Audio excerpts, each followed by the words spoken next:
Ibu? Alhamdulillah baik. Mohon maaf Parmi ini saya meminta waktunya sebentar. Ada yang ingin saya diskusikan bersama Parmi hari ini. Ada beberapa pertanyaan yang ingin saya tanyakan kepada Parmi. Langsung mawon Ibu nggih. Iya. Nggih, untuk pertanyaannya pertama Bu nggih. Selama ini bagaimana Ibu mengidentifikasi kasus yang merupakan dilema etika atau yang termasuk kejukan moral? Ini ya Bu, ketika saya melihat bahwa kasus dilema etika ini yaitu antara benar melawan benar, ini merupakan situasi yang terjadi ketika kita harus memilih atau memutuskan dua pilihan, yang mana kedua pilihan ini terjadi itu ketika secara moral tapi bertentangan dengan satu yang sama yang lainnya. Sedangkan kalau yang kejutan moral ini itu biasanya benar melawan salah, situasinya atau keadaannya adalah mengambil keputusan ini antara benar atau salah. Seperti itu Bu nggih. Ini pertanyaan yang kedua Bu nggih, selama ini bagaimana Ibu menjalankan dalam mengambil keputusan di sekolah Ibu, terutama untuk kasus yang dimana ada dua kepentingan yang sama-sama benar dan atau sama-sama mengandung nilai kebajikan. Ini Bu, sebelum keputusan itu diambil ya, yang dalam kasus dilema etika ini terlebih dahulu kita harus mengumpulkan fakta yang terjadi, siapa yang terlibat, kemudian menganalisis benar atau salahnya, kemudian membuat alternatif solusi keputusan ini untuk dilihat ataupun mengambil keputusan dan direfleksi lagi, seperti itu. Oh, jadi seperti itu Bu nggih. Pertanyaan selanjutnya Bu nggih, ini langkah-langkah atau prosedur seperti apa yang biasa Ibu lakukan selama ini? Langkah-langkahnya yang pertama mungkin dilakukan yang seperti saya katakan tadi, kita harus mengumpulkan fakta di mana peristiwa ini fakta-faktanya kita kumpulkan terlebih dahulu, kemudian menganalisis benar atau salahnya, membuat alternatif solusi dan membuat keputusan, dan lagi-lagi ini harus melihat keputusan itu direfleksi kembali. Nah, hal ini dilakukan itu agar keputusan yang dilaksanakan oleh kedua belah pihak ini tidak bertentangan. Jadi kita harus bisa menjalankannya dengan baik. Jadi dikumpulkan fakta-faktanya terlebih dahulu.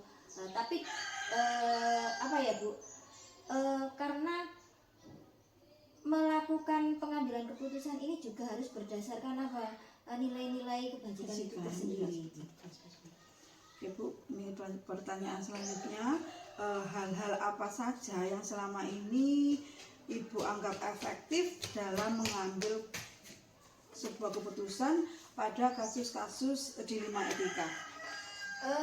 Hal-hal yang efektif dalam mengambil keputusan dalam kasus dilema etika ini adalah dengan menelaah siapa-siapa yang terlibat, kemudian keurgensian atau sifatnya yang mendesak, dengan tidaknya kasusnya ini mendesak atau tidak, seperti itu. Kemudian pengambilan keputusan ini dengan mencarikan alternatif solusi-solusi yang lain, carikan solusi yang lain. Ya, jadi dilihat dulu ini mendesak ataupun tidak dengan kasus dilema etika ini. Nah, selanjutnya Bu nggih, ini hal-hal apa saja yang selama ini merupakan menjadi tantangan dalam mengambil sebuah keputusan pada kasus dilema etika Bu? Tantangan dalam pengambilan keputusan dilema etika adalah ketika masalah tersebut mempunyai nilai yang sama-sama penting, biasanya harus dilakukan terlebih dahulu, dikaitkan dengan peraturan-peraturan yang harus dipenuhi. Tak kalah pentingnya adalah nilai-nilai yang harus diutamakan, seperti itu. Tantangannya itu sama-sama penting. Sama-sama penting. Kemudian kita itu kalau mau mengambil keputusan antara dua orang misalnya atau dua kepentingan, ini kita harus membuat keputusan yang sama-sama adil bagi kedua belah pihak atau bagi kedua kepentingan tersebut. Yang intinya kalau masalah di sekolah adalah kepentingan yang berpihak kepada murid. Iya, betul sekali Bu, terima kasih. Nah, selanjutnya Bu G, apakah Ibu memiliki sebuah tata kala atau jadwal dalam sebuah penyelesaian kasus dilema etika ini? Apakah Anda langsung itu menyelesaikan di tempat atau memiliki jadwal untuk menyelesaikannya seperti itu Bu? Ya, jadi kita memimpin di suatu lembaga, di suatu pendidikan ya, di sekolah, tidak lepas dari permasalahan itu. Jadi kita lihat dulu urgensinya permasalahan tersebut, ringan dan beratnya, bertentangan dengan hukum ataupun tidak.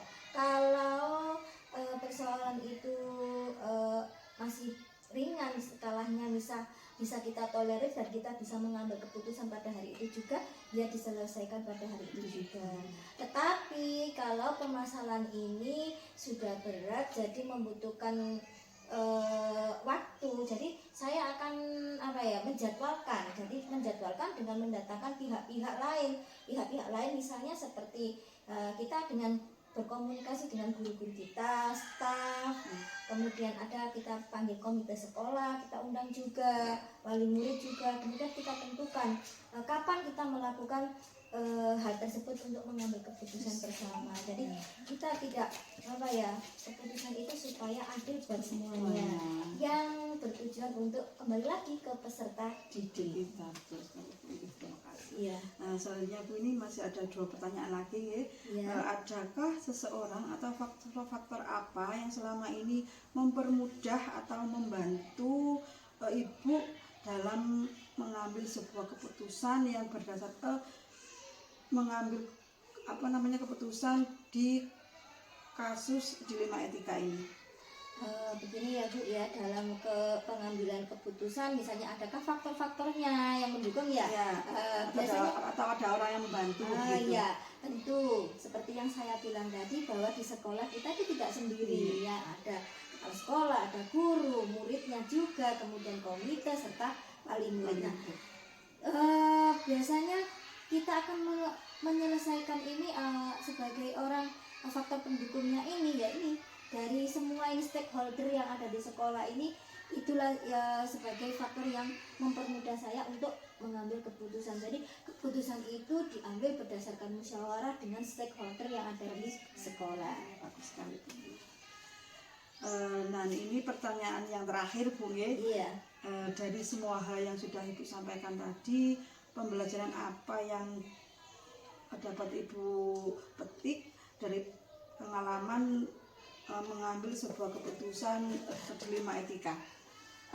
Dari apa yang selama ini yang bisa saya ambil ini, pengambilan keputusan pada kasus-kasus itu dengan menganalisis kasusnya tersebut, kita mempelajarinya, kita cari akar permasalahannya apa, kemudian kita mempertimbangkan juga, kemudian berkomunikasi atau berkoordinasi dengan stakeholder yang ada di sekolah. Jadi keputusan itu pastinya tidak mungkin membuat semua pihak itu akan merasa adil lah.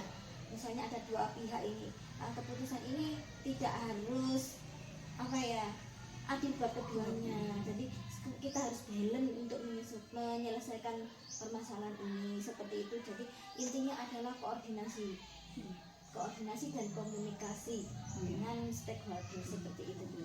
Terima kasih Bu. Ini banyak sekali yang dapat saya ambil dari apa yang Ibu sampaikan tadi, dan juga saya ucapkan terima kasih atas waktunya.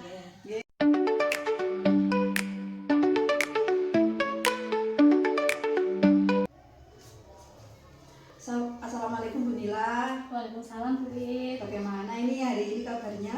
Alhamdulillah baik. Bu Wit bagaimana? Alhamdulillah saya juga baik Bu Nila.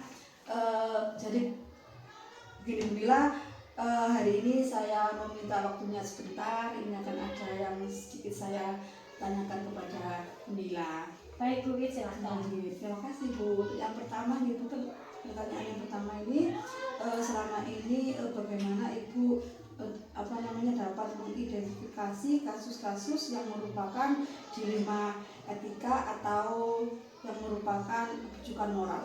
Selama ini yang pertama saya menganalisis kasusnya. Apabila kasus tersebut mengandung pelanggaran hukum, berarti kasus tersebut merupakan kebijakan moral. Tetapi apabila kasus tersebut mengandung nilai-nilai kebajikan yang mana sama-sama benar, berarti termasuk dilema etika, seperti itu.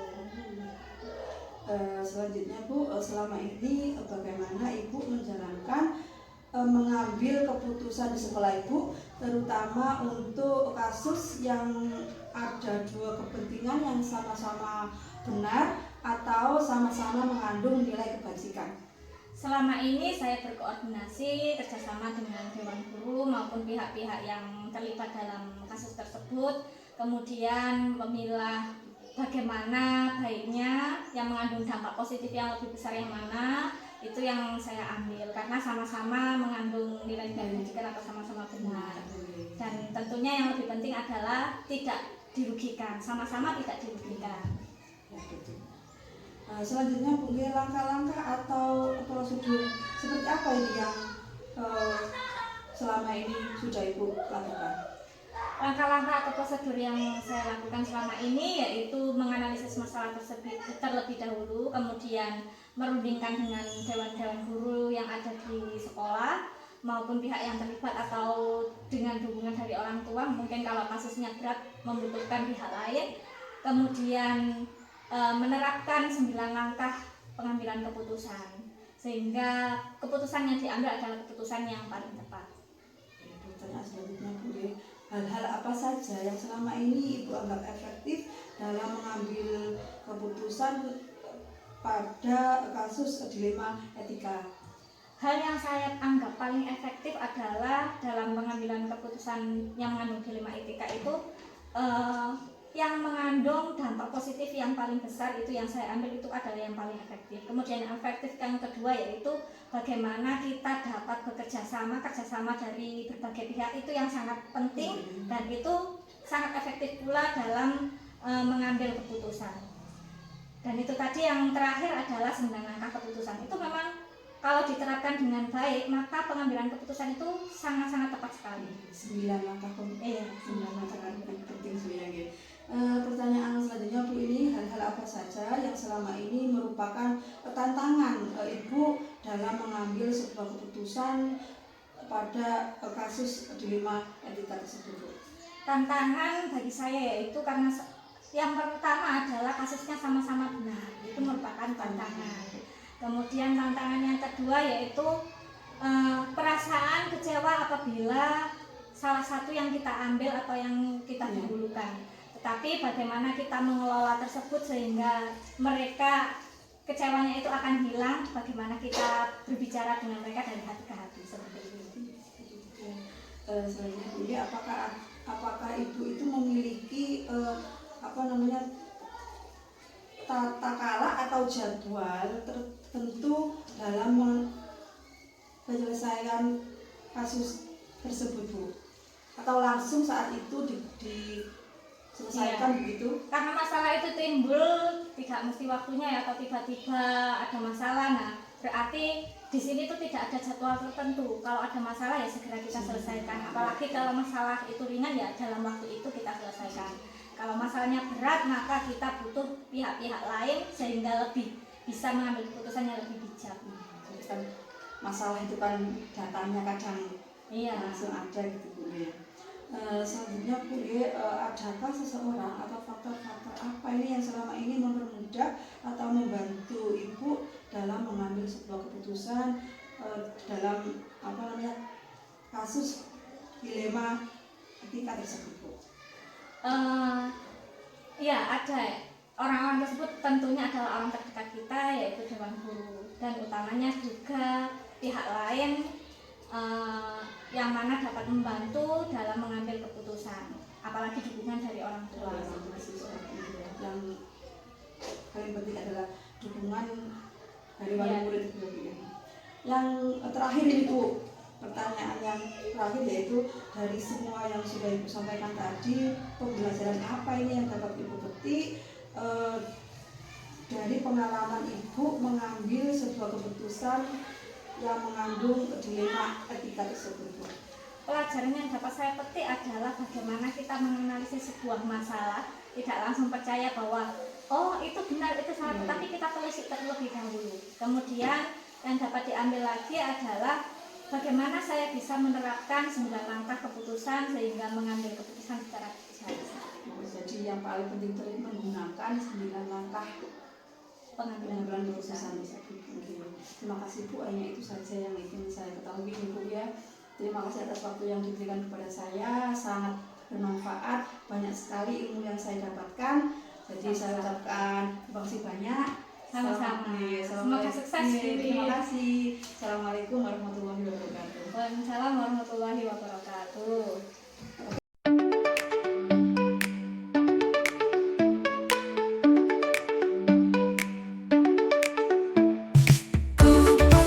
Angkatan 11 Kabupaten Jombang selalu tegas majukan pendidikan tanpa batas, merdeka belajar jadi semangat, langkah pasti menatap ke depan.